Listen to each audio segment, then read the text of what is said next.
Ladies and gentlemen, good afternoon. We will begin with our prayer to be followed by the national anthem. May we request everyone to put yourselves in the presence of our Almighty God. Let us put ourselves in the presence of God. God Almighty, thank you for bringing us together to celebrate Cebuano culture and heritage through the sharing of our stories. We need this in this time of uncertainty, O God, to remind us of our identity as a people, unique and blessed and proud. This reminder must inspire us that whatever challenges we face, whether unseen, alien, and treacherous, can always be overcome if we are united in working for the present and the future, and for the heritage of our children and community. We pray for our present-day heroes who are fighting against the virus, as well as other threats that besiege us today. For our own people struggling to overcome these threats, and for those who have died, fallen, but never forgotten. Dearest God, heal our land. Amen. Mga kababayan, ang pambansang awit ng Pilipinas. Kayang magiliw, helas ng sinakanan, alam ng puso, sa titik mo'y buhay. Lupang hinirang, tuyag ka ng magiting, sa manlulupin, di ka pasisigil, sa gagagang tutok sa simoy at sa langit mong pangaw, ay hinatang tulad, awit sa pagkayang minamahal. Ang isang ng matawad mo'y tagumpay na nag-iindig, ang bituin at araw niya kailan pa may di magtitingin. Lumalang araw ng walhaging pagsinta, buhay langit sa piling mo.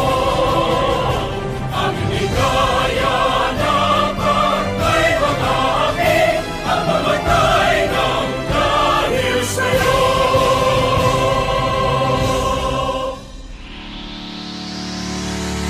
Maayong hapon mga Cebuanon. Welcome to Gabii sa Kabilin 2022 online activities. This is an engaging space to appreciate and experience Cebu's culture and heritage.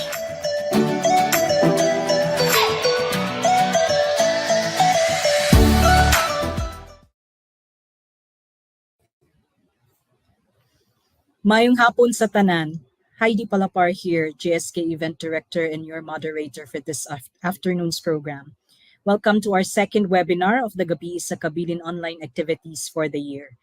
Daghang salamat to everyone who has joined us this afternoon from Cebu and other parts of the region and the country, even those outside of the country, and especially to our teachers and students from different schools. The Gabii sa Kabilin, the Summer Heritage Event of Cebu, continues its aim to preserve and promote local culture and heritage through the museums.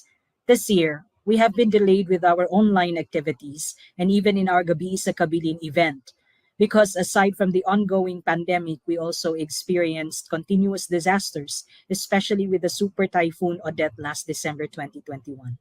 But we're back, and our theme for this year's GSK is very appropriate. Padayon, the persistence of the Cebuano amidst crisis is our theme, which highlights why the Cebuano race, spirit, and personality have continued to exist and thrive amidst the many crises and challenges that came his way. The theme also highlights and celebrates local museums, galleries, and cultural sites, treasure troves, where we can find proof of Cebuanos' knack for survival and character of resilience, optimism, and ingenuity. This afternoon, our webinar will focus on the Cebuano in times of the pandemic. This afternoon, we shall also be highlighting how Cebuanos fared against health crisis and tackled the discourses that are attached to pandemics. For this, we have invited an epidemic historian to our webinar this afternoon. Before I introduce our speaker, may I just remind everyone that after the lecture, we have our Q&A. Of course, there's a trivia after the webinar, where you can win prizes. Also, for those who are here joining us and want to get the certificate of participation, please note that we will post the link and open the evaluation after the webinar and up to midnight only, 11:59 p.m. to be sure. And without much ado, may I introduce our speaker this afternoon. Francis A. Gealogo is professor and former chairman of the Department of History of Ateneo de Manila University and former commissioner of the National Historical Commission of the Philippines. He currently holds the Horacio de la Costa Professorial Chair in History at the Ateneo de Manila. He obtained his Bachelor of Arts degree in History cum laude, Master of Arts in History, and PhD in Philippine Studies, major in History, from the University of the Philippines, Diliman. He was Fulbright Scholar Fellow at the Center for the History of Medicine, University of Michigan in Ann Arbor, and was Rene Descartes Senior Fellow for the History and Philosophy of Science and the Humanities at the Utrecht University, the Netherlands. He authored, edited, and co edited more than 70 published books, articles, and monographs. His article, The Philippines in the World of the Influenza Pandemic of 1918 to 1919, was awarded as one of the most outstanding scientific papers for the National Academy of Science and Technology. He served as editor of the Diliman Review and managing editor of Philippine Studies, Historical and Ethnographic Viewpoints, and served as associate director for research at the Ateneo Institute of Philippine Culture and college secretary of UPCSSP. He is currently vice president of IBON, president of ACT Teachers Party List, grand orator of the Independent Grand Lodge of Free and Accepted Masons of the Philippine Islands, secretary of HOMC, or History of Medicine in Southeast Asia, chairman of the board of Lila Pilipinas Center for in support of victims of Japanese military sexual slavery during the Pacific War, and lead convener of Tanggol Kasaysayan, an organization of historians, researchers, and professors of history campaigning against negative historical revisionism. His semi-regular column Balik Saysay is appearing in the alternative media outfit Bulatlat. Ladies and gentlemen, please welcome Dr. Francis A. Gealogo. Good afternoon, everyone. And thank you to Ma'am Heidi and the rest of the members of the Ramon Aboitiz Foundation Incorporated for inviting me to the Gabii sa Kabilin. It's but timely that the topic that I will be discussing this afternoon is still on the pandemic, because despite the fact that we're already in level number one, I think this will not be the last of our social experience with a global pandemic. Being a historian, my presentation is that it's not also the first. And what I would like to present to you are the two major pandemics that occurred in the early 20th century, um, with the experiences of the cholera and the influenza pandemic. Um, I will be looking at the global, the national experiences, and cite some data regarding the Cebu experience, and hopefully we can draw in some lessons from this presentation. I would also like to welcome your comments and suggestions, as well as your questions towards the end of the presentation.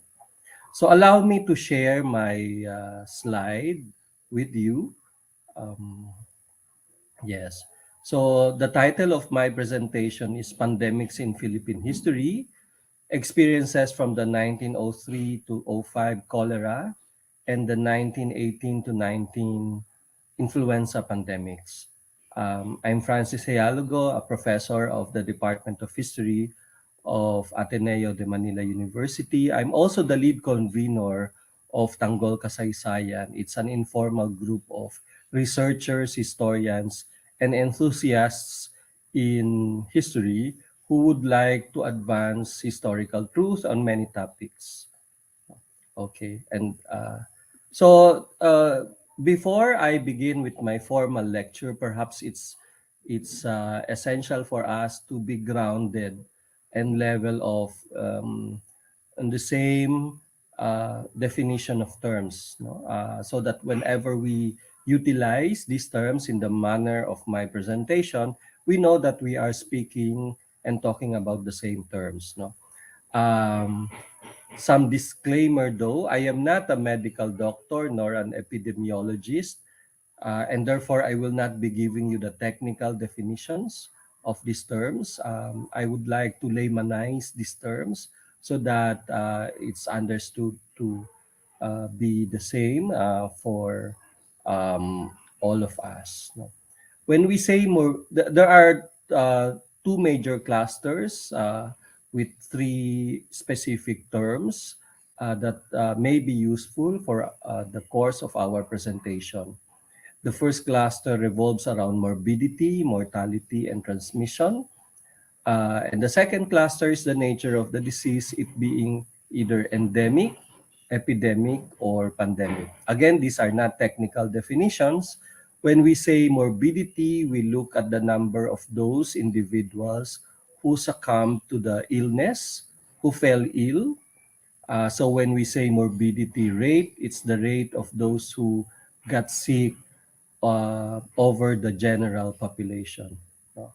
Mortality, on the other hand, um, denotes the number of death, no, um, per usually per 100,000 population.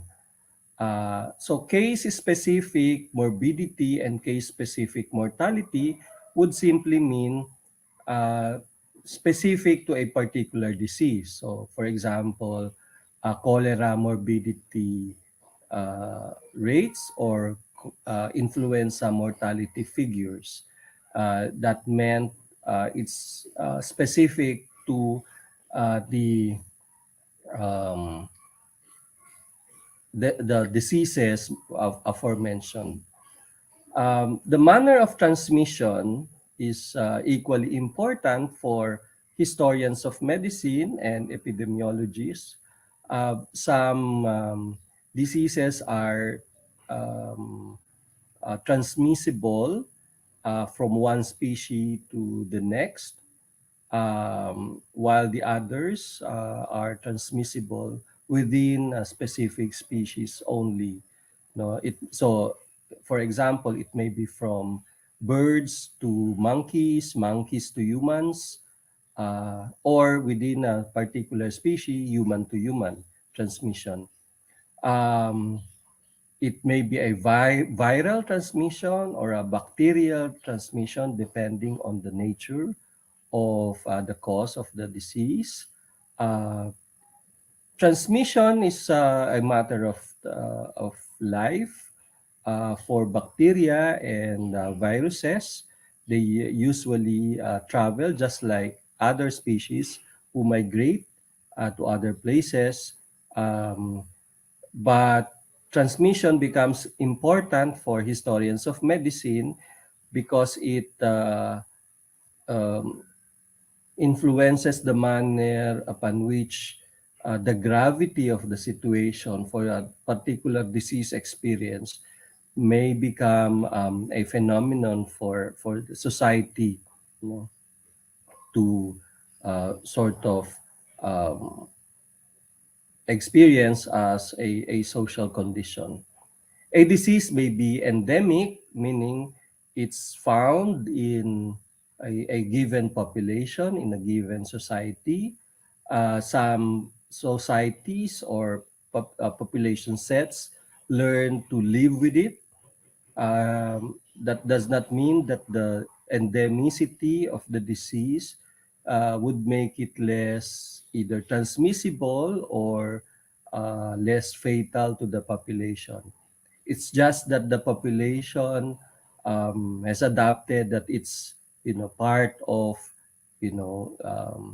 one's existence. No, so for example, um, when some particular diseases are endemic to specific geographical locations, There may be some epidemic outbreaks, but it's specific only to that population. Say one classic example is the endemicity of some tropical diseases like malaria, leptospirosis, and the other related diseases related to the geographical conditions of the tropics. No? An endemic disease may become an epidemic if the number or the rate in the morbidity and mortality figures would become above the normal experience of human societies. No? So an endemic disease may become epidemic if a greater number of people are either getting sick or dying because of that disease. The transmission may be faster, and the affected population may be larger. So that's an epidemic already. Once an epidemic disease assume a global proportion, meaning other countries have already been affected, regardless of geographical conditions, no? uh, then it becomes a pandemic, because some diseases go beyond the confines of a particular geographic condition. A pandemic disease uh, may not be confined to the tropics alone, for example, or to the temperate zone countries or the Arctic zone countries alone. It becomes a human experience, a global experience. That's the pandemic. An epidemic may be confined to a specific population, but when it assumes a global proportion as an experience, then it becomes a pandemic. In the 19th century, the Philippines was part of this global phenomenon of the world of pandemics, but it became more pronounced because of the opening of international ports, particularly of Sual, Manila, Legazpi, including Cebu, of course, Iloilo, Tacloban, and Zamboanga. Um, these ports became open to international trade and commerce uh, on a rather more intensified manner. They were definitely interacting with the rest of the world, even during the Galleon era, but the intensity of trade, exchange of goods, and exchange of people would be more pronounced towards the latter half of the 19th century. These major ports, the seven major ports aforementioned, Sual, Manila, Legazpi, Cebu, Iloilo, Tacloban, and Zamboanga, would be connected to the hundreds of local ports in the archipelago via the local bancas and the trans um, uh, islandic uh, exchange, making transmission of diseases more easily experienced, even outside of these port cities. Majority of these open ports of the country, and I would like to emphasize Cebu is part of this definitely, were accessible to foreign vessels since the end of the galleon era in 1810. Riverine commerce made these goods available to the interior. These provided the necessary geographical conditions for the unimpeded spread of diseases and other, of cholera particularly, and other communicable diseases. So every pandemic outbreak, um, particularly the cholera pandemic, would affect the Philippines with an almost decadal regularity. Um, some historians would term the 19th century as the century of cholera pandemic. It really affected the demographic and medical profile of the populations of the Philippines in the 19th century. And during this particular period, Spanish officials tried to effect a quarantine system to contain the spread of cholera, but to no avail. The insular characteristics of the colony made the system quite impassable. And also, because by tradition, a quarantine system can only last and be implemented for a short period of time. Even the word origin of quarantine, quarantenas, no, from 40, 40, no, 40 days, you establish a lockdown for a particular community. Beyond that, it's already a tragic experience for the population. They say that beyond 40 days, it will no longer be a quarantine period, but rather a siege of that community.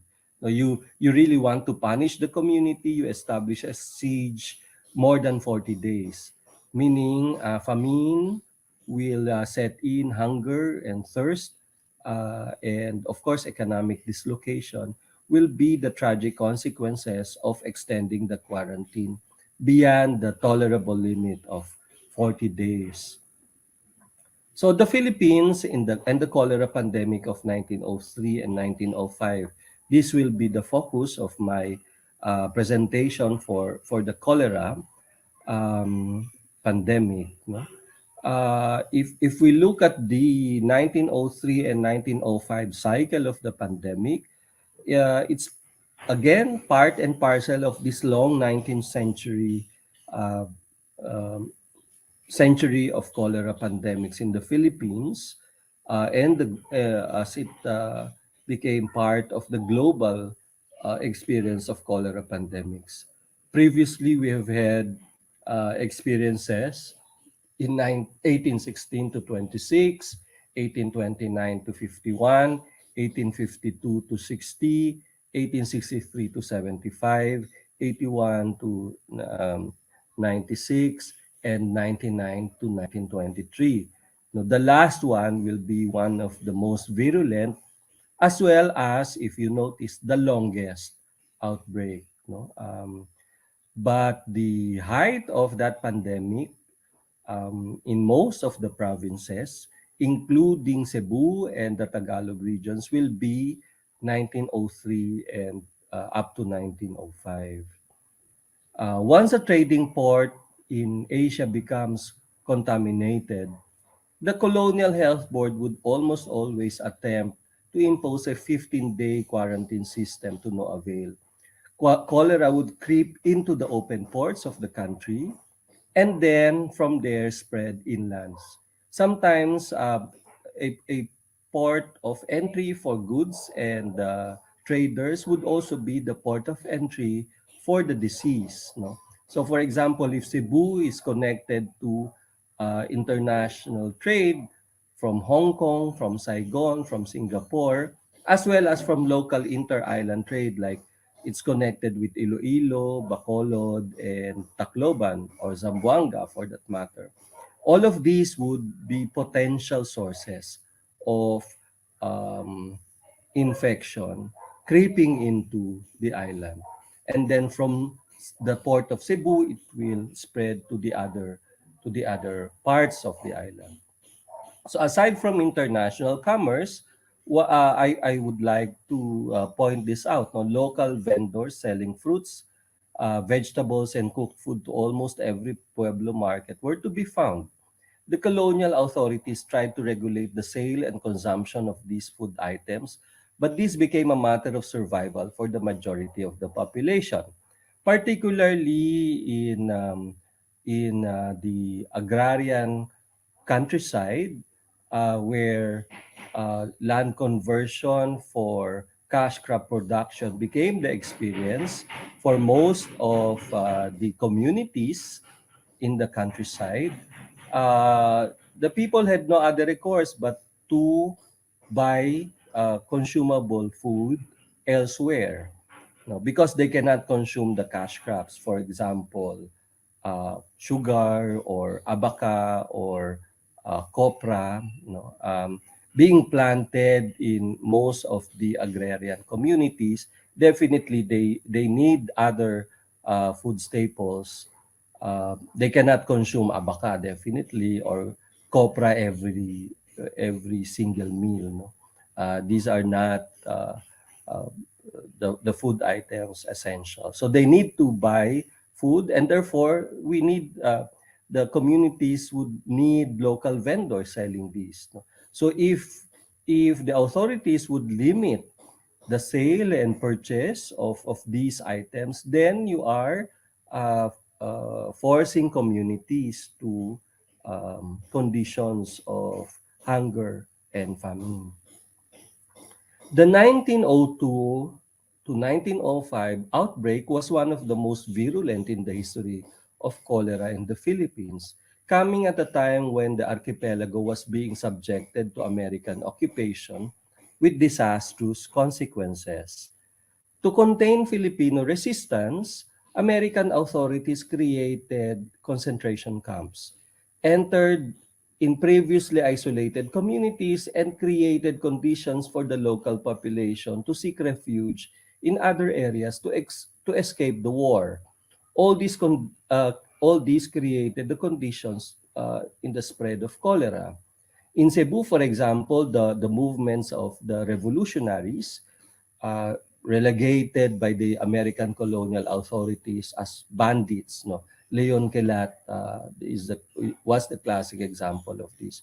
Became the license for the American colonial authorities to restrict the movement of the local population in by virtue of the Reconcentration Act, establishing concentration camps in some of the parts of the islands. Uh, it created conditions, either on the one hand, for the concentration of population, making them more vulnerable to disease, because if you gather population with limited hygienic facilities, then that's a virtual invitation for uh, epidemic to creep in. No? At the same time, those who were trying to escape American militarization and escape the concentration camps, unknowingly, some of them were already infected. They can spread the disease elsewhere in the uh, geographical sites that were previously isolated and became the direction of these escapees. The concentration camps became breeding ground for the spread of cholera. Escaping population and pursuing American troops brought with them the cholera virus.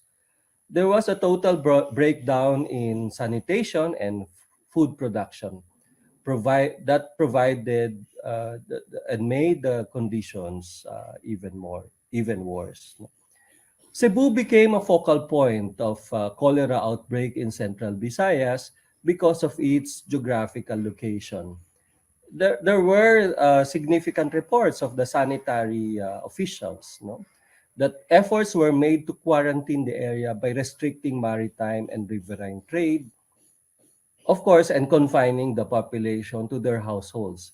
But that meant that their livelihoods would either be compromised and communities totally economically dislocated. In Manila, they resorted to the burning of some districts. It also happened, but though not in a larger or more dramatic scale, in other islands in in the Visayas. Um, in Manila, for example, they started they noticed that the cholera outbreak started with the Farola district. Unfortunately, the district was a known urban poor community, and the cholera spread to other parts of the country during this period. The Americans reacted by burning all the settlements, creating adverse reaction from the local population. Burning the settlements known to have cholera outbreaks. No? On the other hand, the houses of the rich were spared, creating a perception that the Americans were burning the villages of the poor who were resisting occupation in order to give it to the rich, who were by then shifting allegiances to the Americans.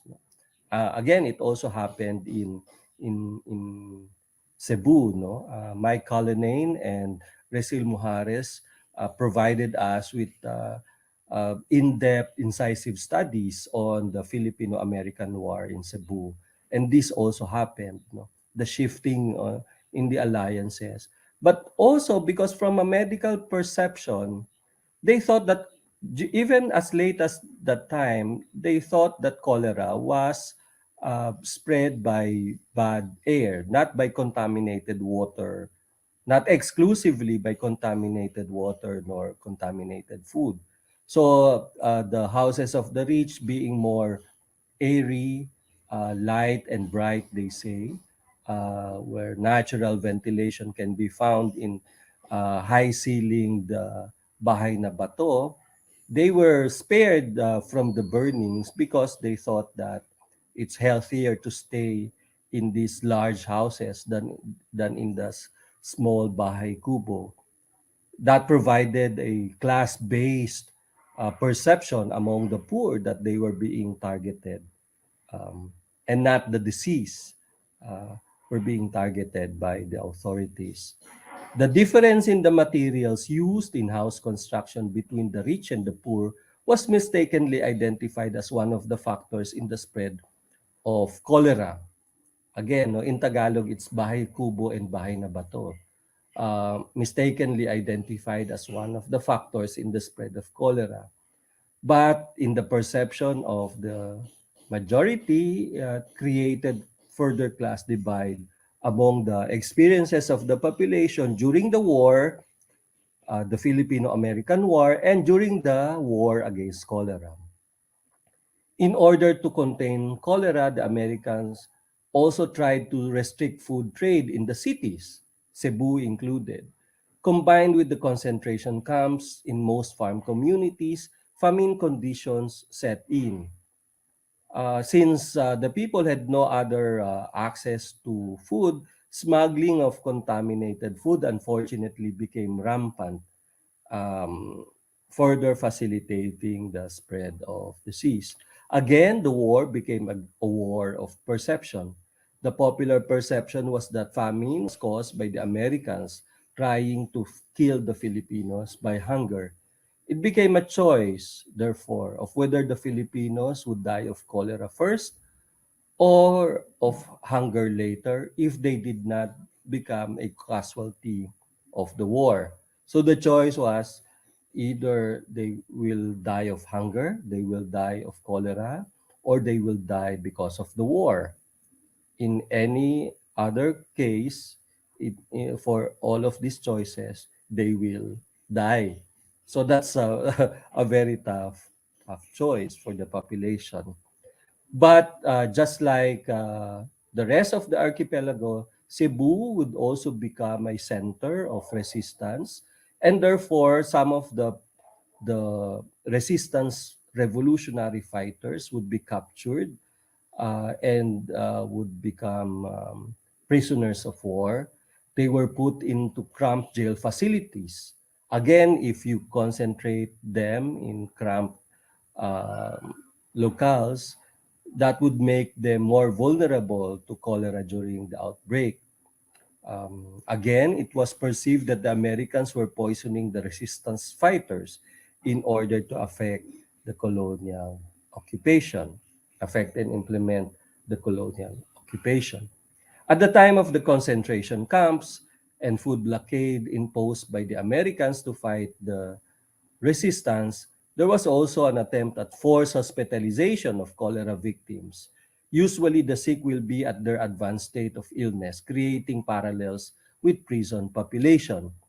There were even reports in some ports of Cebu, for example, that some of the relatives of those who were sick of cholera would try to hide their sick relatives for fear that they will be um, captured literally by the American authorities, be sent to the hospitals for confinement only to receive notices that their relatives had died of cholera and that they cannot visit them, that they were being advised to head the bodies cremated. That's basically a no-no to Philippine tradition of visiting the sick, of visiting, um, of having long wakes for a dead relative, socializing. So all of these became anathema to the idea of controlling the disease, and therefore was perceived to be a harsh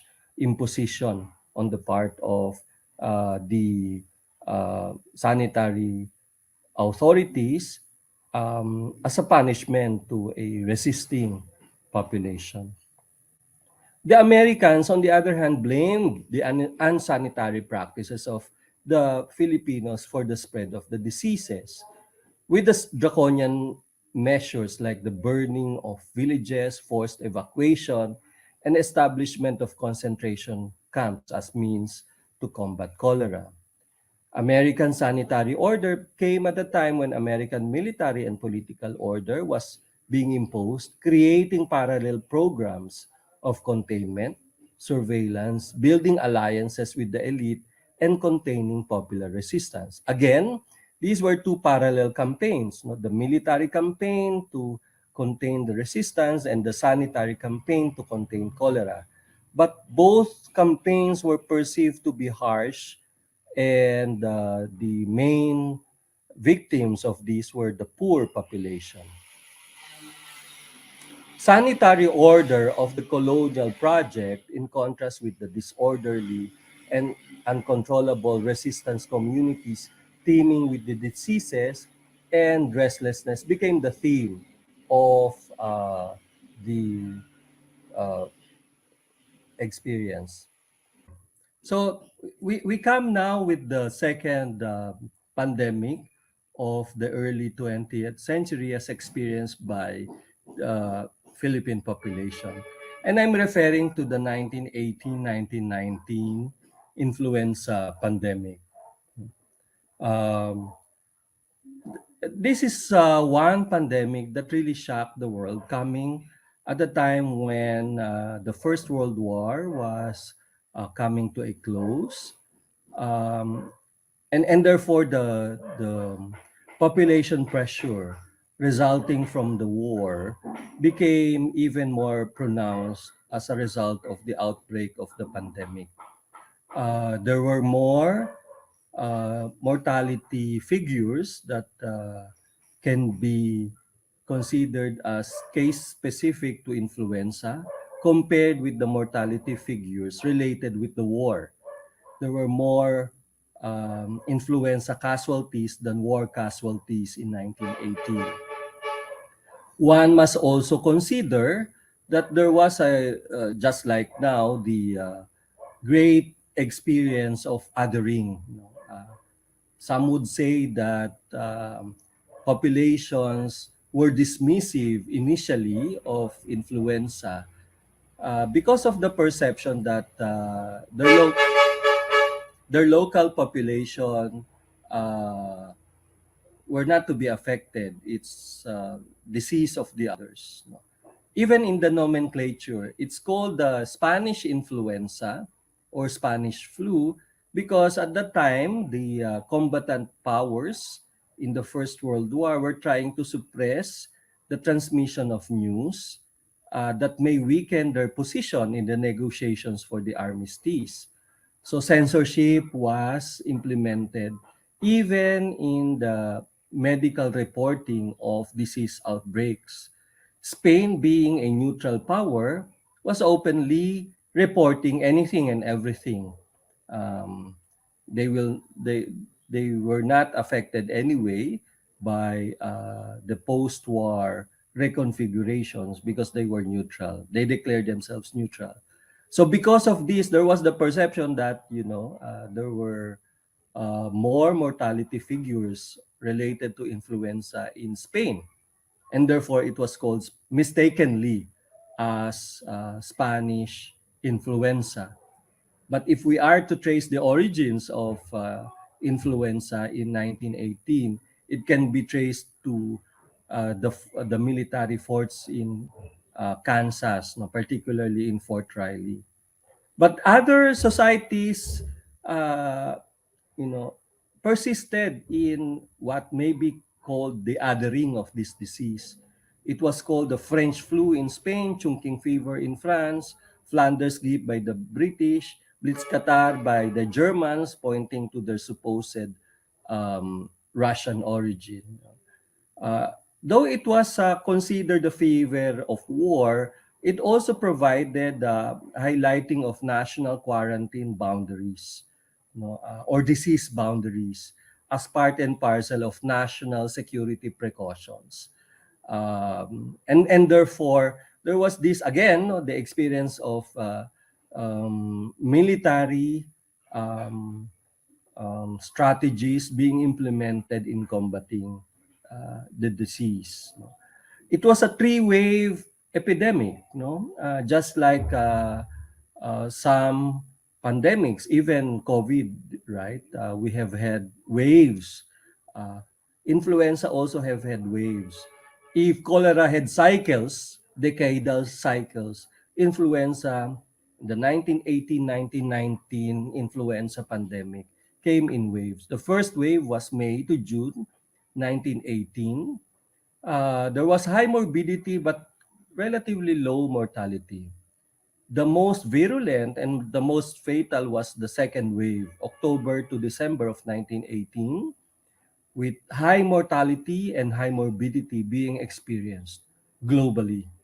You know, it may be noted that the first wave, the populations were of most societies were relatively dismissive about the outbreak, only to realize the gravity and the seriousness of the situation by October of 1918. It was already too late. No? By February and March, there will be another wave, though it may mimic the first wave in terms of mortality and morbidity experiences. It was observed to be more virulent for young adult population, precisely because these population were more mobile, were going to their work, going out, um, and it reached most land territories, no, including the relatively isolated island countries of Samoa, and some of the West Pacific island communities, and the frigid zones of Alaska and Canada. In the Philippines, it was officially recorded to be autochthonous in origin, claimed to be the usual trangkaso.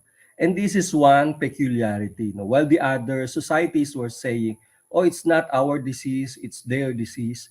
Health authorities, particularly American health authorities, were saying, oh, it's the usual Filipino trangkaso.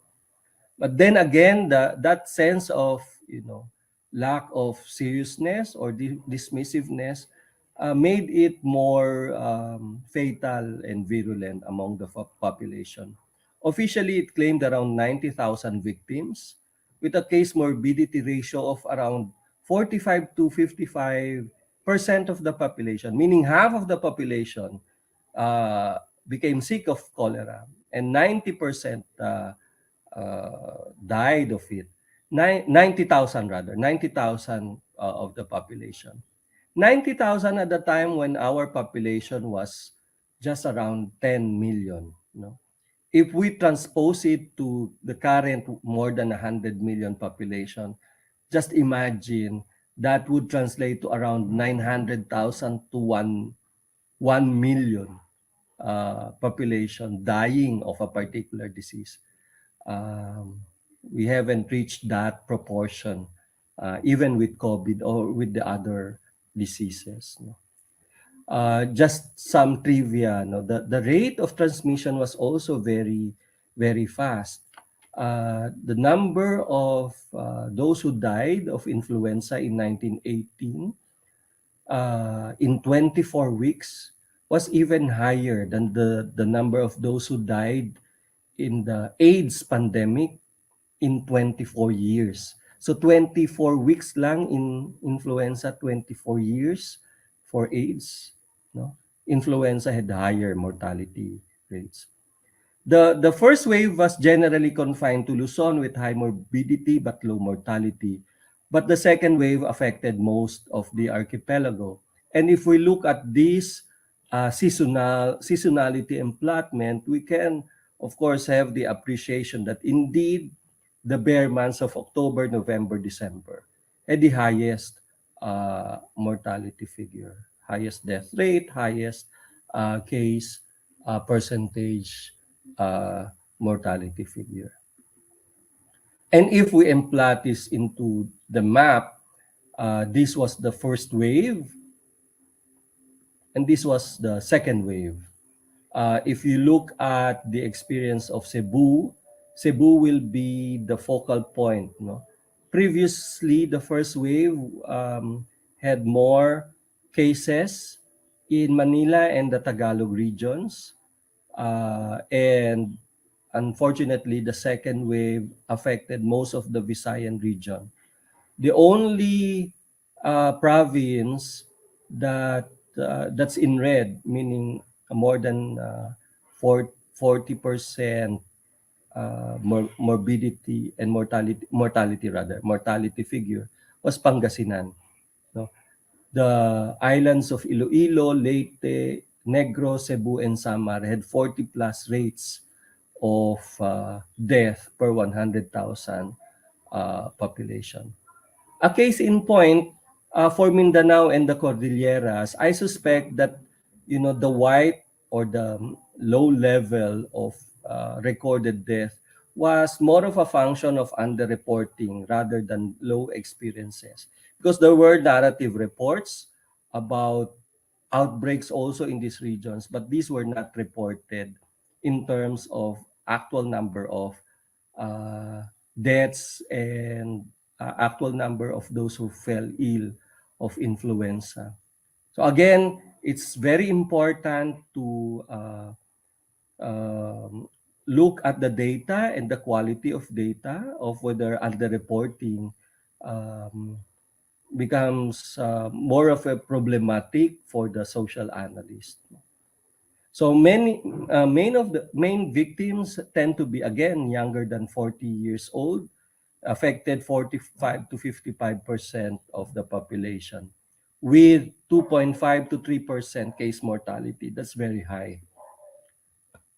Some narrative reports, grave diggers were in short supply for most of the affected areas at the height of the pandemic. Medical doctors and practitioners were themselves affected. Vicente de Jesus, the acting director of public health, himself fell ill. Farm workers failed to harvest rice and sugar.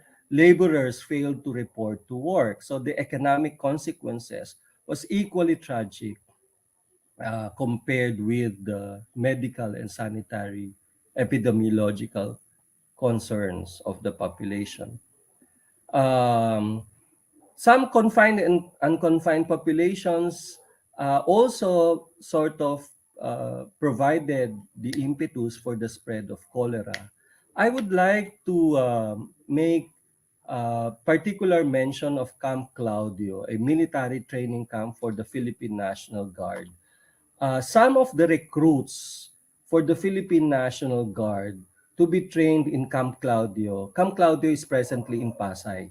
No? They recruited volunteers to be members of the Philippine National Guard from many parts of the archipelago, including the Visayas.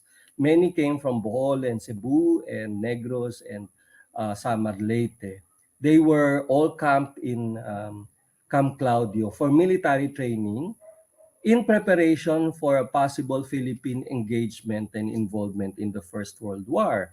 But as I have mentioned before, the armistice was already signed, the war ended without our troops seeing combat or being sent to Europe. So what happened was, after their training in Camp Claudio, they were still camped in the military training facility when the outbreak of influenza happened. Unfortunately, the authorities sent them back home. No, again, infecting the local populations of these volunteer National Guard trainees um, once they reach back home, and it facilitated the spread of the disease. No, Some students in the University of the Philippines, as well as faculty members, also succumbed to the disease. They suspended the registration and the start of the semester. Some of the social gathering places like amusement parks, dance halls, schools, postal services were disrupted, including the main bureaucratic services under the Philippine Civil Service. No, they tried to isolate the sick and disinfection of the infected premises. Again, it resonated the experiences, sort of forced the population to remember what happened in the cholera epidemic a decade before and the horrors associated with it. So the idea that they were also being subjected to a highly militarized strategy came to the fore again with the outbreak of influenza. It became again just like cholera, a war of diseases with multiple discourses and many narratives, discordant perceptions, and traversing big institutions and ideas related to colonialism, colonial medicine, and colonial science, intersecting with or sometimes in conflict with nationalism and resistance. There was also the debate between uh, racialization of the disease, and heredity. The idea that some populations were more vulnerable, the idea of hereditarianism versus the environment and the ecology being um, the site of the spread of the disease, the idea of contagionism. Unfortunately, during that time, hereditarianism versus contagionism again took center stage. Um, a lot of blame were being um, hurled against Filipino unsanitary, unhygienic practices, and so forth and so on. No? But the reality was that even the Philippine health services and medical services under the colonial authority towards the late 1918, early 1919, well, was also plagued with multiple problems. No? There was a noticeable wave of resignation coming from the medical professionals, nurses, doctors, medical technologists, um, because of some evident reasons. Some of them were being reassigned as medical personnel during the war effort. So even before the outbreak of the pandemic, the Philippines had already a relatively more compromised and severely limited number of personnel because of this reassignment. Some were being assigned to administrative positions, again furthering the minimal delivery of healthcare supposedly by these experts and professionals. There was also a notable policy difference regarding the Philippinization program ushered in by the Harrison administration and justified under the 1916 Jones Law. Unfortunately, Vicente de Jesus, the very first Filipino head of the Bureau of Public Health, would be blamed because of some policy difference with American um, medical and sanitary officials. There was also a problem of communication and information from the medical experts down to the local population and in between the local bureaucracies, some of whom were not actually scientifically nor medically trained to handle medical emergency information dissemination programs. Um, There was also the problem of low prioritization for health, the mismanagement, um, reallocation of health budget.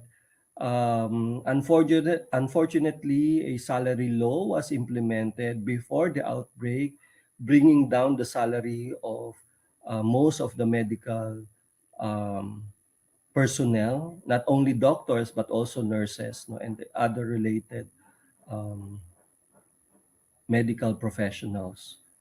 So the idea of health and rights as basic uh, human rights would come to the fore in this particular debate. Healthcare uh, became part and parcel of the campaign for independence, for example, or Philippinization, if you will. So that would account for the end of my presentation. Maraming salamat. These are just some of the readings that you may consider, as well as some of the digital photographs that I use in this presentation. Maraming salamat po. Daghang salamat, Professor Francis Gealogo. That was a very interesting take for me, sir, about the pandemic, because it seems that we're not just talking about the pandemic, and we're talking about the different discourses that are attached to the epidemics or pandemics in the past. And it's very interesting because um, you mentioned that the pandemic has what we call politics, the pandemic politics. I find that very interesting. It means actually that we're not just talking about a particular health crisis, but there are multiple discourses that are attached to them. And so we are now in our Q&A, sir. I hope you're ready to receive our questions, the questions coming from our audience. And I'll be flashing the questions po, and then we'll be reading the questions, and then of course I'll give you the floor to answer them. Let's go to our first question. This one is interesting. You mentioned, sir, about the decadal regularity of epidemics or pandemics. Why is there such a thing, sir? Um, let me clarify. When I mentioned decadal regularity, it simply meant that for almost every decade in the 19th century up to the early 20th century, it seemed like the archipelago has been faced with a pandemic of uh, extremely large proportions that it affected the population. It's not as if a pandemic should happen every decade. It's just that it appeared that at least for the experience of the cholera pandemic, there seemed to be the appearance of a pandemic affecting the country every decade, at least once every decade. Um, so that's one. No? There may be a lot of factors that may be attributed to this seeming regular appearance of the pandemics that really challenged the stability of Philippine demographic conditions. No? There were periods even in the 1860s and 1870s when we had in some pueblos in the Philippines, we had the experience of more deaths compared to births. It meant that the population really declined during this period. Why did it happen? Many factors. Number one, and I'm approaching this not from an epidemiological nor a medical standpoint, as I mentioned before. I'm not a medical doctor nor an epidemiologist, but as a social scientist and as a historian, uh, one of the factors is the seeming limitation in terms of conveying the appropriate information to the largest possible population that can be reached. Um, while it is true that a pandemic may happen and may be an experience, a tragic experience for a population, some pandemics can actually be controlled, no, and its effects can be mitigated. But these systems of epidemiological control um, may be limited because of either the absence or the limitations in information dissemination. Simply put, people did not know what to do and were not aware of what was going on. They simply fell ill. A lot of people died. The authorities were not effectively communicating with them um, on what to do. And corollary to that and related to that is the second factor. No? The 19th century, of course, was extremely different from the 21st, even the 20th century in terms of the advancement in science, in terms of advancement in medical technology and epidemiology. They had a lot of misconceptions about diseases during that time, and all of these contributed to the spread of the diseases, unfortunately, and not its control. No? Uh, Third is, of course, the absence of a global um, cooperative network that could have been in place if a pandemic is to be controlled. The World Health Organization is, historically speaking, a relatively recent phenomenon. Mm. Um, the pandemics that I discussed, both the influenza and the cholera pandemics, never had such an international institutional mechanism that uh, could address some coordinative efforts um, that societies and nations could have participated in to combat the disease. No? We have that right now. No matter how limited it may be, no matter how unequal the conditions between the global south and the global north may be, at least we have the mechanism. We never had that before. No, and uh, lastly, I think the colonial context also sort of contributed to that appearance of seeming regularity. The inability of the scientific community to establish its position in the foreground. As I Mm. mentioned before, um, the pandemic measures implemented were not implemented exclusively by medical practitioners. You have a lot of bureaucrats, even military officials or religious officials, no, leading the campaigns against the disease. No? And I think we should have learned that lesson. I mentioned towards the end of my presentation. No? A militarized way of dealing with the pandemic will lead us nowhere. It will sow fear and terror to the population, but that will not control the outbreak. Um, so it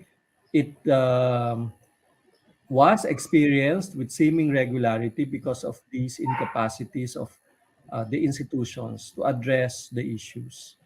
Now, of course, the infrastructure support, the absence of medical care facilities, no, absence of um, infrastructure for sanitation and hygiene, absence of local hospitals. No, that's why I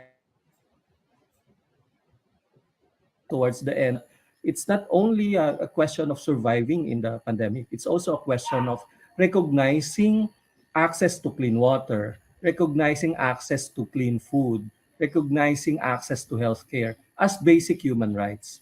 So it's already a human rights issue, and historically it was not as recognized as such. Sir, you mentioned, and I will jump right into it because you already mentioned about how we are advanced now. Well, we cannot help but compare, of course, what happened in the past in the last two epidemics in the early 1900s with what is happening now. So I'm gonna jump right into it. But we can see actually, sir, some. Could you say that there are still the same or Yes. similar let's just say shortcomings in terms of the handling of the epidemics then or Mhm. pandemics then to what we were experiencing now. So would you say it's still in line with would you say it's really not so much the advancement of healthcare. It's really just about the people and the way we think about and how we deal with the pandemic, sir. Because you say basically the issue of health is also an issue of human rights. I think you mentioned at the end of your Yes. presentation. Mm. Yes, but I'm not that quick to blame the people, the general population, with their suffering. I think there were in the past, and still there are institutions of authority that could have been more effective in addressing the problems related with the pandemic outbreak. You know, as I mentioned to you before, and to the audience, the correct, scientific, and information and data driven policy could have been implemented, and not a policy that's simply favoring a particular sector, or emphasizing a more strict implementation that will terrorize the people and not really help in disease control or epidemic control, no? These are the problems. It's quite interesting because some of the seeming and apparent problems that we have had in the past, uh, as one may have observed, it seemed like it's being repeated, right now. Even the mistakes of the authorities before. I had the experience of presenting a parallel discussion in another forum similar to this, and the conclusion was that it seemed like for the most part, they what we were experiencing before were seemingly repeated, no? Even the mistakes were being repeated by the contemporary experience, no? It's as if we never learned from history, That's and I think that's a tragedy even, because we have had several experiences of all of these, and these experiences could have provided us the lessons in addressing the issues, the concerns that's related to pandemic control.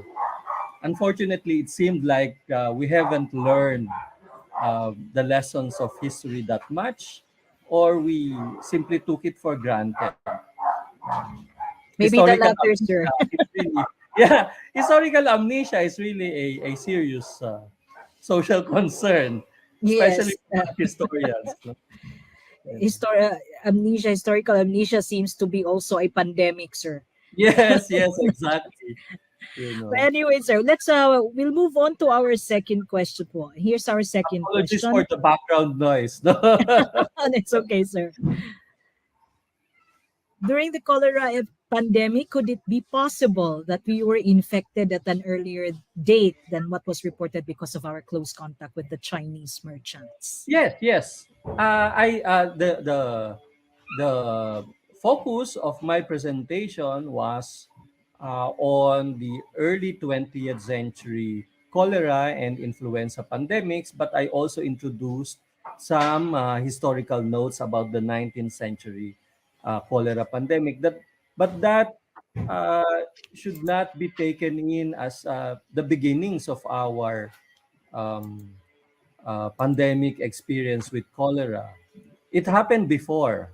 There were even reports that even that the initial contact between the indigenous peoples, the local population of the archipelago, Mm. and the Spaniards in the 16th century, there were noticeable pandemic outbreaks already that happened.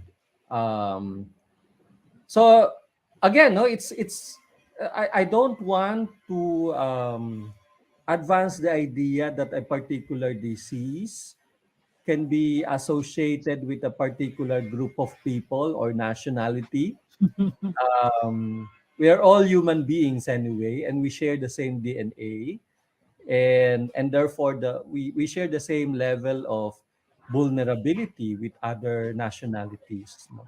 So it's not only with a particular group like the Chinese that we were in close contact with, no? We are an archipelago, and we were for several centuries already in constant contact with the rest of the world, no?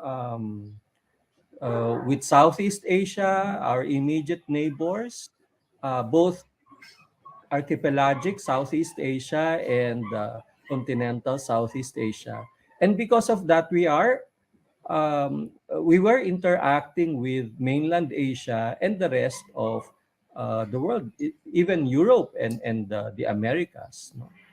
Through the galleon trade.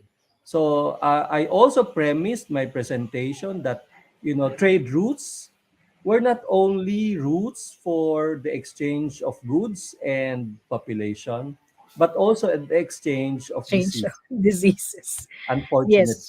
So since we are at the center of all of these trading routes, we were and still are in the center of these routes of epidemiological transmission, unfortunately. Remember, in if we emplat the transmission of pandemic outbreaks, we were always at the most vulnerable. You know, if we record our experience, we were always among the first countries to experience this. No, largely because we have open borders. No, Yes. right? We cannot close the coastal areas easily, unlike landlocked countries, Mm. right? So it's extremely difficult. That's why when I mentioned, when we opened our ports, the six major opened international ports in the 19th centuries were not only the ones that received the goods, the population, as well as the diseases. It became a like a wheel and spikes, no? The door to the spread of the diseases to the interior. So we had a lot of Chinese traders, but we also had a lot of Southeast Asian traders, even Arab, Indian traders. No?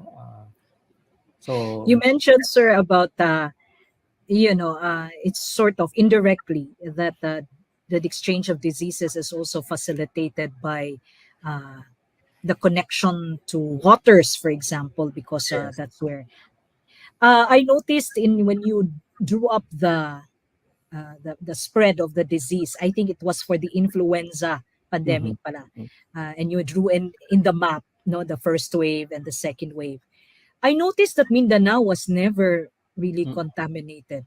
Why is that so, sir? Is that because they are landlocked? Mm. Yes, I again, no, I mentioned some data limitations to this.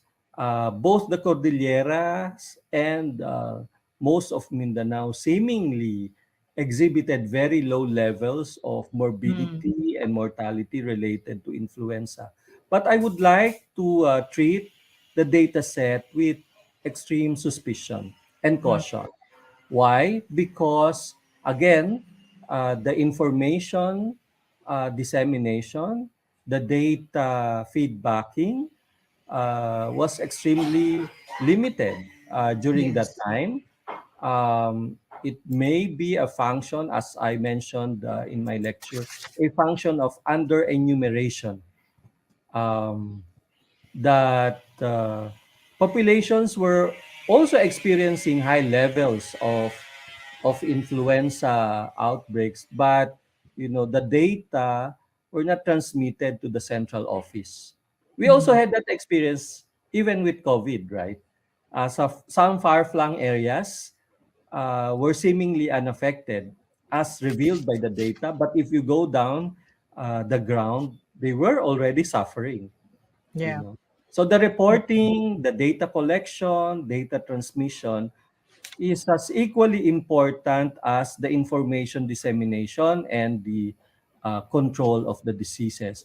In some of the um, centers for the history of medicine websites that I visited, they identified two major measures implemented by the authorities in combating epidemic outbreaks: pharmaceutical and non-pharmaceutical.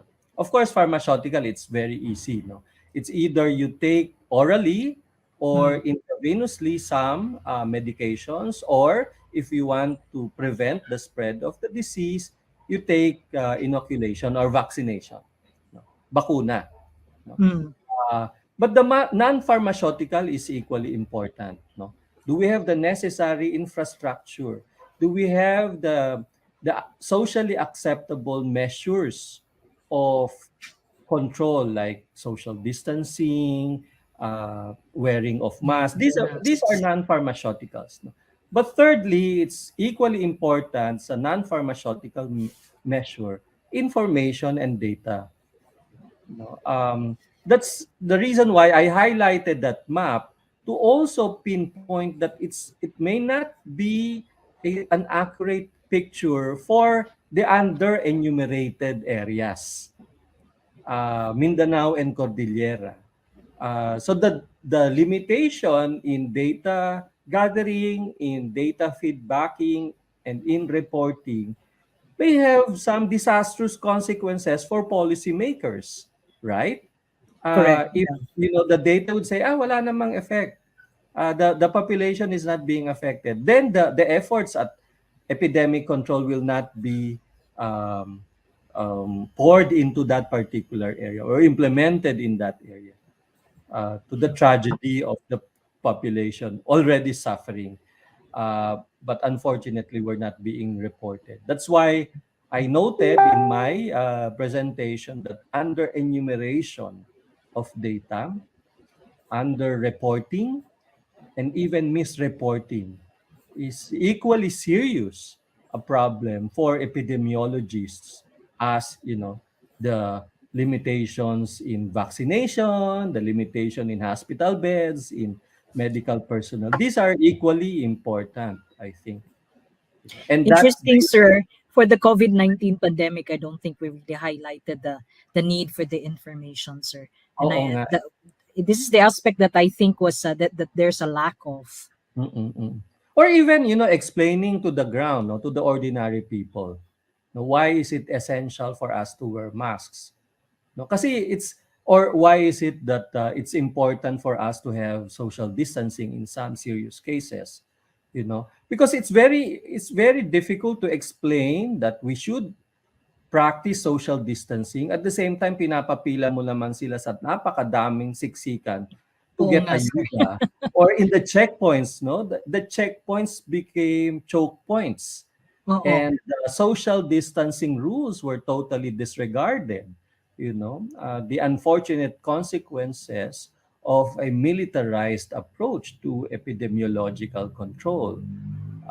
So we may be implementing some measures like checkpoints, giving assistance, but unknowingly we may be contributing to the spread of the disease. Just like in the past, I noted, for example, when they banned the selling of cooked food in the talipapa or in the markets, what alternatives are you presenting to the general population?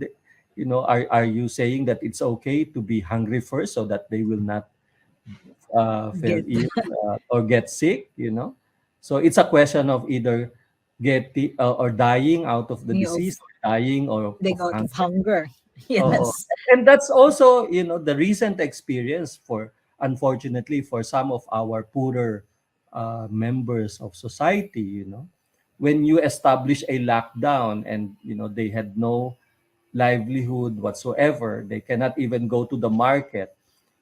A number of them cannot afford, the food delivery apps in our cell phones, correct. because they used to have daily minimum wages, um, and they survive on that. But if you cut that off, how can they survive? So again, we have learned that lesson in history. Unfortunately, we were not able to realize its significance, and unfortunately, we we again implemented the same, erroneous policies, you know, Correct, sir. in Thank you epidemic. for the clarification, sir. That was really a packed explanation of, Mm. of rather answer to that question. But we will go to question number three. Which pandemic was more economically damaging? I think you have to compare the pandemics, sir. Even this pandemic. Oh, I think the magnitude, because we have, as I mentioned to you, to the audience before, in 1918 we had something like 10 million population. In 1903 we had something like more than six, around 7 million population. We now have around 110 million Mhm. Filipinos. So the gravity and the magnitude of the economic dislocation resulting from COVID, I think, is unparalleled, uh, percentage-wise, in terms of the number of people that were affected. Secondly, the nature of our economy, because of globalization right now, uh, we are more interconnected. A lot of our goods were imported. A lot of our industries were export oriented. We had a lot of global Filipino population that spread all over the world. We never had that in 1918 or in 1903 or even earlier in the earlier pandemics. So the globalized Filipino condition, made it even more difficult for us. And the economic consequences of a pandemic, I think, will be felt even, years, or unfortunately, I think even decades from now. Mm, Um, yeah, So the impact of the livelihood is far greater with the most recent one, because we correct. have a larger economy, a more interconnected economy with the world. But I also noted that the more interconnected we become with the world, just like the 19th century opening of the Philippines to the global international commerce as a result of the end of the galleon trade in 1810, the more interconnected we become, the more open we become to global pandemics, and therefore the economic consequences of any outbreak would be literally disastrous to local communities down the ground. Not those who can afford, because they have greater material wealth, perhaps, or greater resources, but those who are, relatively um, um, lacking in material resources. Unfortunately, they were and still are the ones who bear the brunt of economic dislocation and loss of livelihood. The rich can afford to, you know, wait it out, so to speak, for the pandemic to pass. But the poor who are living on a day-to-day basis, it's a tragedy, a tragic experience for them. All right, sir. Uh, maybe Sorry, we go. my answers are really very long. No, actually, sir, they're very interesting. I was about to ask, actually, sir, about um, you mentioned about the rich always seemingly at the advantage, even in the time of pandemics.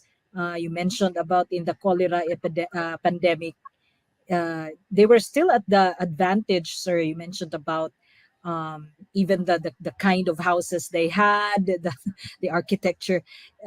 They were still advanced, and they were always sort of like a history was always for them in a Yeah, sense. favored.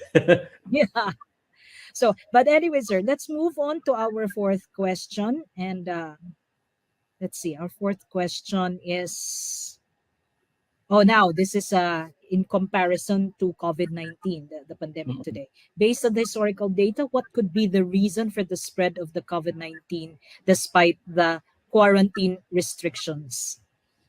Okay. Um, Again, no, as I mentioned before, it seemed like we were not able to appreciate the very nature of COVID in the very first place, right from the very beginning. Um, that's why the call, even in early 2020, when we were experiencing the first hard lockdowns, the call was solusyong medikal, hindi pang militar. No? We could have been more efficient in delivering medical solutions, not a militarized solutions. If, for example, if you look at the officials who were at the forefront in formulating the policies, in crafting epidemiological programs and projects to control the spread of the disease. Quarantine is just one of them.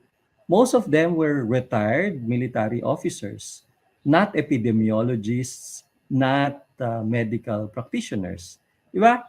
Even up to now, no, those who were, vaccination SARS, mga ganyan, ano.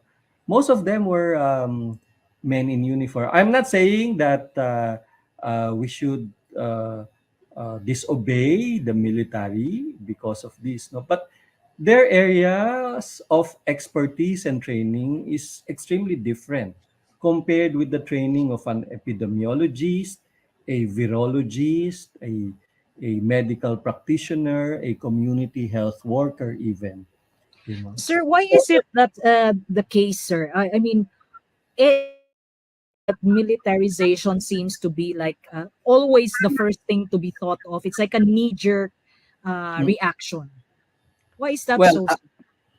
it may be because some of the authorities would rather rely on the military because of the very nature and orientation of the military. Obey first before you question.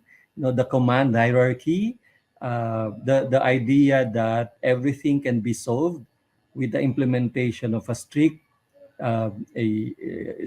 and discipline-oriented policy. you know. But the virus cannot be commanded. Hindi mo Yeah. pwedeng sabihin sa virus na, oh, you obey the orders, you obey the command. No? The behavior of viruses is extremely different. So we need really scientific experts, no? Virologists, epidemiologists. It may be an acceptable reality in the past. We like the 19th century, the science of epidemiology, despite our long histories of epidemic outbreaks for as human beings, the science of epidemiology was not yet that advanced. But we are already in the 21st century. We already have experts. We already have scientific studies. No, we could have relied on that. No, and going back to the question, why was it that despite the quarantine restrictions, and that's precisely that. Despite the quarantine restrictions, somehow we failed, and I think we failed miserably in in COVID control, precisely because we relied on strict, um, implementation of discipline-oriented measures. Diba? Even the very discourse of pasaway, you know. Mm. Kaya kayo nagkasakit kasi mga pasaway kayo. Tell that to a daily wage worker whose livelihood is based on, a daily work. Mm. If you implement a strict lockdown for 3 months, what options are you presenting? Lalabas at lalabas ang mga tao dahil wala silang makakain, right? So a hard lockdown, a quarantine is only effective and up to a certain point. It's no longer efficacious. That's why in some historical accounts, they differentiate a quarantine from a siege. Yeah. A siege is also a lockdown. That's why even the very word origin of quarantine, quarantenas, 40 days, it should not go beyond 40 days. Otherwise, you are punishing the population. You are no longer controlling the disease. In a way, Yeah. you are, controlling the population. So, like, if you ban public transportation, right? So you favor only those with cars in the process, like. So if you ban social gatherings, that's acceptable. But how can you prevent people from going out to work? That's another issue. Correct. I Yeah. think we realized that quite late in the game, unfortunately. We're always realizing things very late, sir. Yeah. But But the um, lessons of history provided us with some sort of a not really a blueprint, but a possible orientation for program implementation. Pero hindi and naganap. hopefully, sir, of course, God forbids, no, when another pandemic hits us, we're going to be Yeah, able to remember all our lessons, sir. hopefully, and Hopefully. this is what most epidemiologists are saying. COVID-19 and of course influenza and cholera were not the first pandemics. No. But Correct. COVID-19 will certainly not be the last. But that's the nature of our species. That's the nature of our evolution as a species. But the way we react, the way societies react, um, may be the determining and defining moment for us as a society. Okay, sir. Maybe we'll move on to our next question. I don't know if this will be our last, but let's check out our next question. Were there lessons and practices learned from the previous cholera influenza pandemics that we have utilized now during the COVID-19 pandemic? Sir, if I may revise a little bit the question. What were the similarities that we can see, that we can find in the past pandemics that we can see now? And what were the differences, and what are the insights or the lessons we can draw out from these different pandemics that happen? Okay. Some lessons. I think the while the experience of getting sick is an individual experience, being in a pandemic makes it a social experience, meaning it became a collective Mm, experience of large groups of people. And if that is to be pursued as the line of analysis, then we should appreciate that collectivity of experience as a starting point for lesson generation. You know, um, in Tagalog, allow me to. I know the audience may be primarily Cebuano, but in Tagalog we had this notion of kagalingan from the root word galing. Some scholars have translated this as wellness or absence of Mm. disease, absence of sickness, no, kagalingan. But in Tagalog, and I think most of our languages, I'm not Cebuano, but I sort of have this sense that if you provide a prefix like ka in galing, galing means not sick, right? Um, it becomes a collective, a communal experience. Mm. So when you pursue kagalingan in an epidemic outbreak, you are pursuing community health, not individual health. Wala ka ngang sakit, no? You may be well, but a family member may be sick or a neighbor may be sick, a community member may be sick. And that's the nature of a pandemic outbreak, you know. We are not treating individual cases. We are treating communities. No, we are pursuing community wellness, not individual wellness. So Mm. that's kagalingan. The other dimension of galing or kagalingan is not only wellness, no, but galing may also mean expertise, no, kahusayan, Mm. kagalingan, right? So if we rely on authorities who are not in a position to implement projects and programs because they were in the first place not trained to do that, then we are veering away from kagalingan. We are not listening to medical practitioners. We are not listening to medical doctors or community health workers. We are not pursuing kagalingan because those who are magagaling in the field are not in the forefront of the uh, project. And these are Mm. the lessons, no, that we should learn. We can even look at the old dictionaries, and perhaps some researchers in Cebuano can also pursue that.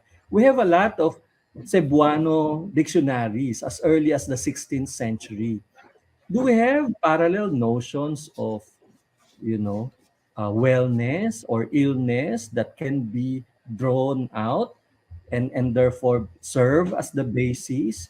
Because that will make our information dissemination, that will make our data gathering even more effective. You know, if we root our concepts and constructs from the communities themselves who are being affected, you know, because of course we can treat them with new vocabularies. You know, I think before 2020 we don't even have notions like community quarantine, di ba? We don't have Yeah. that notion, but it permeated our consciousness and it expanded our vocabulary. But what I think is lacking, and this is one of the lessons that should have been learned, is that, you know, it's not the literal translation. How do we translate community quarantine then? You know, but really putting to the fore the concepts and constructs that are understandable to the people, to the masses, you know, and not blame them for the suffering that they were experiencing. They are not, and I would like to challenge that notion of pasaway. They are not the root cause of the problems of the spread of the disease. For the most part, they were even the victims, you know, of maladministration and incorrect projects and programs on this. You know. But if we, again, just like the Tagalog notion of kagalingan, they may have some other equivalences in Cebuano, in Waray, in Ilonggo, in Ilocano. Things that are understandable to the people. You know, that's another practice and another lesson. Um, that's, you know, not alien to their vocabulary. It's Yeah. so if you say MECQ, GCQ, MCQ, you know, people will get confused because these are all alien to them, right? So these, unfortunately, these are not observed. So while it's a question of science, it's also a question of how culturally grounded epidemic or pandemic control should be, right? So Yeah. if you say, oh, social distancing, um, pero kumakalam ang sikmura, we need to line up in the ayuda centers. How can we practice social distancing, therefore? Or social distancing, but, there are very strict checkpoints that, became eventually choke points. Yeah. So, I mean, these are Yeah. lessons that should have been learned. I think, sir, with that, on that note, we will end our session, the Q&A session. You gave us an assignment, we Cebuanos. We need to find out what's wellness for us. It's not Mm, just the term, but it's very interesting also that the term wellness has actually become sort of like a byword these days. mm, That seems mm, to be like the thing that we should be looking for, mm. wellness. And we're Yeah, talking of not just the physical health, but wellness parang lahat-lahat mental na. wellness, mental health, Mental, spiritual health. spiritual, yung Yes, ganon, sir. yes. So Eh, again, no, because as Filipinos, we do not compartmentalize our physical being with our social being. If correct. a family member gets sick, we normally have that impulse to take care of them, to be with them, to empathize with them. That very notion of damay, how can you combat that? And explain that, no, it's a big no. If your relative is confined and then eventually died, uh, the next thing you will know is that you will be delivered with the ashes. That's a Mm, tragedy. So that notion of sakit, sakit is not only disease. Sakit is also, the challenge in the inner self, in the loob, right? So we, yeah. we we should be looking at both the mental constructs, the mental wellness, the spiritual wellness. Um, so there. Daghang salamat at pasensya na madaldal ako. No worries, sir. Like I said, we learned a lot. And so we thank you, Professor Francis Gealogo. And as our way of thanking you, we'd like to present you our certificate of appreciation. Can we flash this, please? We'd like to give the certificate of appreciation Dr. Francis A. Gealogo, for sharing his expertise and time as resource speaker of the webinar, The Cebuano Amidst Health Crisis in History, during the Gabii sa Kabilin 2022 online activity for May, given this 27th of May 2022 here at the Rafi Kabilin Center in Cebu City, signed by Rafi President and CEO Ms. Amaya Aboitis Fansler. Sir, we'll have this sent to you. And once again, sir, thank you very much for accepting our invitation to be our guest speaker for the Gabii sa Kabilin of online activity in May. Daghan Yeah, kaayong it's salamat, really sir. it's really a pleasure. Hopefully, when the pandemic is declared over, I can fly into Cebu and have a face-to-face webinar That sometime in will the be most welcome, future. sir. And we We will look not be forward to limited. that, sir. Yeah, we will not be limited to online activities. It's Oo also nga, affecting sir. our mental health. It's affecting our mental health. That's right, sir. So thank you very much once again, Professor Francis Dialogo. And Daghang with salamat. that, And with that, we are going to close our Gabi Isa Kabilin webinar for May. But before that, we'd like to also thank our Gabi Isa Kabilin partners for 2022. I also would like to thank our organizing committee of the Gabi Isa Kabilin, particularly Melka, Renren, Sig, Verla, and Mac, and to all the schools, the teachers, and the students who joined us this afternoon. And we'd like to remind you that there'll be a trivia after our webinar. And if you'd like to get an e-certificate, please do fill out our evaluation form, the link of which we are going to be posting right after this webinar. And may I remind you that for you to be able to answer the evaluation form, you have until 11:59 of this day.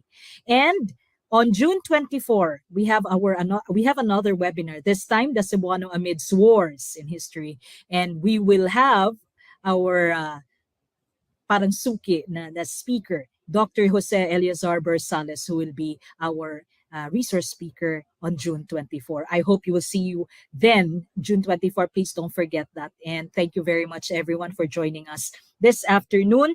And take care, everyone. Stay safe. Bye-bye.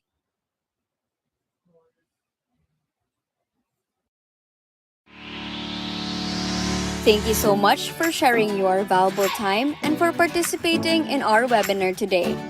We hope to see you again next month for another Gabii sa Kabilin online activity to appreciate and experience Cebu's culture and heritage.